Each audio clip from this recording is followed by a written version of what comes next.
అదేదో ముచ్చట విజయశాంతి గారికి ఏదో ముచ్చట చెప్పినారు. మీ సినిమా ఆ రోజు పోయి చూసిన ఈమె గుర్తొస్తుంది. మా అమ్మ ఎందుకు ఫీల్ అవుతుంది, ఇంత మంచిగా సినిమా చూస్తున్నా.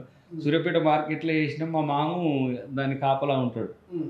మనం మామూలుగా ఏంటంటే మార్కెట్లో ఎంతకుముందు ఎడ్ల బండ్లు ఉంటుండే, కొంచెం అయిన తర్వాత ట్రాక్టర్స్ వచ్చినాయి. ఆ ట్రాక్టర్స్ అప్పుడు ట్రాక్టర్ మీద పోవడం అనేది చాలా ఎంజాయ్ కదా మామూలుగా. అట్లా వచ్చి సినిమా చూస్తానికి వచ్చి కొండవీటి రాజు, అది చాలా అప్పట్లో పాటలు బాగుండే. ఈ సినిమా చూస్తుంటే అంత చిన్నోని అని అంటుంది. అంటే అప్పట్లో ఆమె కొంచెం సూపర్ స్టార్ హీరోయిన్ కదా అప్పట్లో. తర్వాత మాకేందంటే నాకు బాగా అనిపించేది ఏంటంటే, మాకు వ్యవసాయం ఉంటుండే, తర్వాత ఎడ్లు ఉంటుండే, బండ్లు ఉంటుండే. అసలు మా ఇంటి ముందంతా ఎట్లా ఉంటుంది, వెనకటికి సిరి సంపదలు ఉన్న ఇల్లు ఎట్లా ఉంటుంది, కాగులల్లో గుమ్ములు ఉంటుండే మాకు. నా చిన్నప్పుడు నేను చూస్తే అది ఎంత, ఇప్పుడు ఎప్పుడన్నా పెయింటింగ్ చేయాలి నేను, పెద్ద ఇట్లా గుమ్మి అంటే మన పెద్ద రౌండ్ ఉంటాయి. దాంట్లో ఒడ్లు, సజ్జలు, జొన్నలు, పెసళ్ళు ఇట్లా వస్తుండే. తర్వాత మాకు జెర్సీ ఆవులు కూడా ఉంటుండే, జెర్సీ ఆవులు పాలు బాగా తాగుతుంటుంది. మా ఇల్లు మాకంటే ఎక్కువ వ్యవసాయానికి ఉపయోగపడుతుండే. ఒక మిద్దె ఉంటుండే మాకు, ఒక 2 పోర్షన్స్ మిద్దె ఉంటుండే. పోర్షన్స్, ఇదొక పోర్షన్, ఇదొక పోర్షన్. తర్వాత అప్పుడే కాంక్రీట్గా ఇవన్నీ చేసి కొంచెం వ్యవసాయం వీళ్ళ డాడీ ఇంకా చాలా నేర్పారు. మా తాత ముత్తయ్య, ఆయన పేరు ముత్తమ్మ, వీళ్ళ మమ్మీ. మా మామయ్య ఉన్నన్ని రోజులు బాగుండే, అన్ని ఆయన చూసుకునేది పొలాలు. ఆయన చనిపోయాక ఇక పండించడం కూడా తగ్గిపోయింది. వీళ్ళ మమ్మీ, వీళ్ళ డాడీ ఇంకా మొత్తం సంప్రదాయ వ్యవసాయం ఎట్లా ఉంటుందో.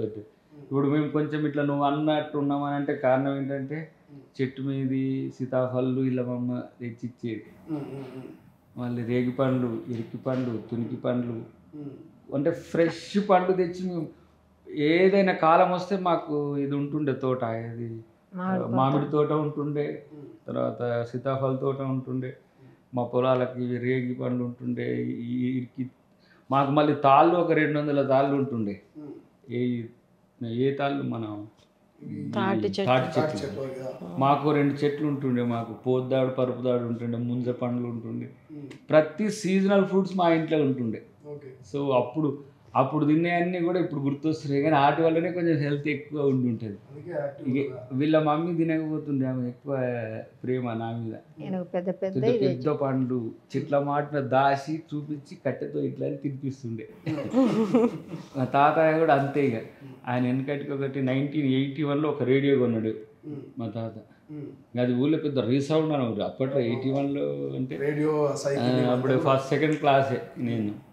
ఇక ఆయన బైబిళ్ళు, వార్తలు, అంటే ఈవినింగ్ ఏమో బైబిల్ వార్తలు వింటుండే, కొన్ని వ్యవసాయ పనులకు సంబంధించిన కొన్ని ప్రోగ్రామ్స్ వస్తుండే.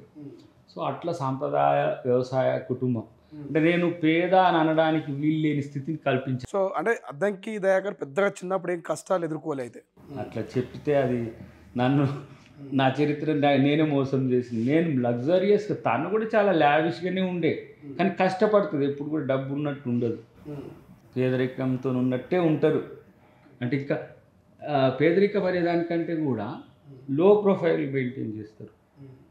మా అమ్మమ్మ అసలు నేను పుడితే ఆడపిల్ల పుట్టిందని ప్రచారం చేసింది.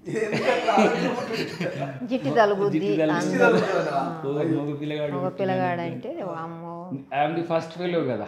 మీ ఫ్యామిలీలో ఫస్ట్ అబ్బాయి నువ్వేనా?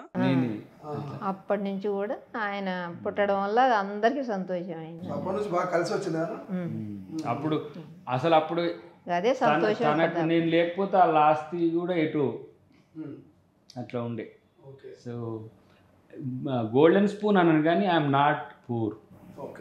మంచి ఇప్పటికి కూడా మాకు 6-7 ఎకరాలు ఉంది. మా తమ్ముడు వాళ్ళకి చేసుకుంటారు, వీళ్ళైతే కౌలుకి ఇచ్చుకుంటారు. మర్చిపోయాను, ఇప్పుడు మొత్తం ఎంతమంది అన్న మీ ఫ్యామిలీ? అంటే అన్న చెల్లెలు ఎంతమంది మొత్తం?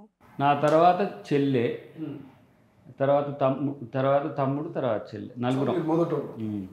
వీళ్ళు నలుగురు సెటిల్ పెళ్లిళ్ళు అయిపోయినాయి అందరూ?